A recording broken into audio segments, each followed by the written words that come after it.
Now, most people know that you have to pronate your wrist and your forearm to hit the ball on the serve. But a lot of people have trouble pronating. Not only that, the angle of their racket is not completely where it should be at. I've seen pros do this too, but just because the pros move in a certain way, it doesn't mean it's the most efficient way. So today I'm going to be talking about how to pronate with the forearm in the correct position.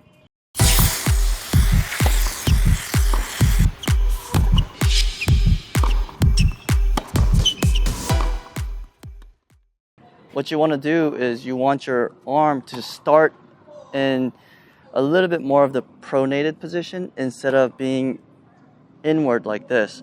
Now, I know as a beginner, it's a lot easier to keep it in this way, and that way you could circle it a little bit better.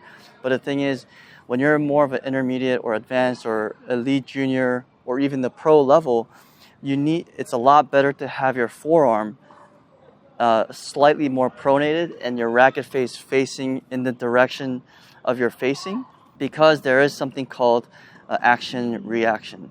Now, a lot of people know what that is, but pronation, a lot of players are doing the pronation as an action instead of a reaction. The pronation part is the reaction to what you're doing in the back of the swing here. So let me show you. So slightly pronated out and boom.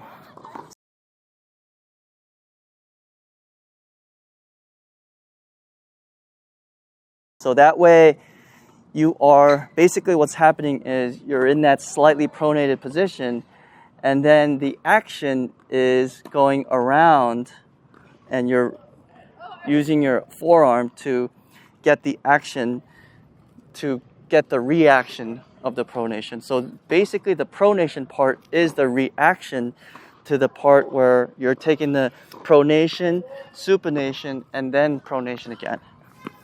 What happens is when you're in that rotated position, when you're in the supinated position, you're basically doing the one motion as an action. There is no reaction. So basically this is the action to go one motion instead of the action snapping back and then the reaction of the pronation. It's a lot easier to do, and it's a lot easier to think about if you're thinking about a pitcher.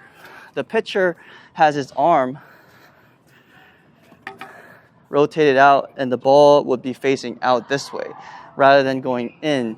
It's very hard for you to throw this way because you only get one action and there is no reaction. So from here, the action is to snap a little bit more this way, okay, and supinate, or a little bit more rotating in, and then you throw and you pronate again.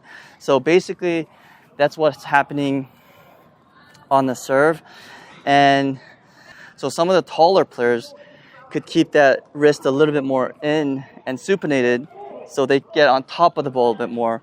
But that's for like tall players that are like 6'5" and up. For players that are a little bit shorter, I would actually recommend pronating slightly outward. You don't want to force the pronation from the start. That'll look really weird. So you want it to be in that a little bit more slightly pronated position where your racket face is facing where your chest is facing out this way. So instead of going down, facing down with the hitting surface. I'll show you again. So basically you want that racket face on the trophy motion to be facing where your chest is facing. Here we go. Again, you want your racket face to be slightly here and not all the way out. That's no good either. So slightly out. A player that's really good with this is Federer, actually. Federer has his arm here rather than going in this way.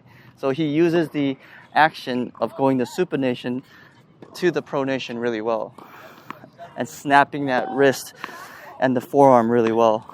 Here you go.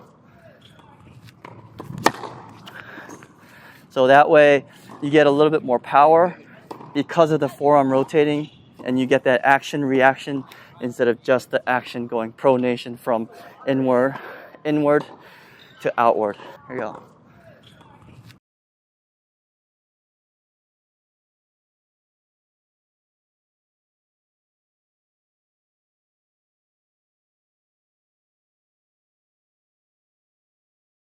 Alright guys, today I explained about the action reaction with your forearm on your serve. Go ahead and leave comments below. If you like the video, please like the video and make sure you subscribe. And if you have any questions, please leave the comments below and I'll try to answer them as best as I can. See you in the next one.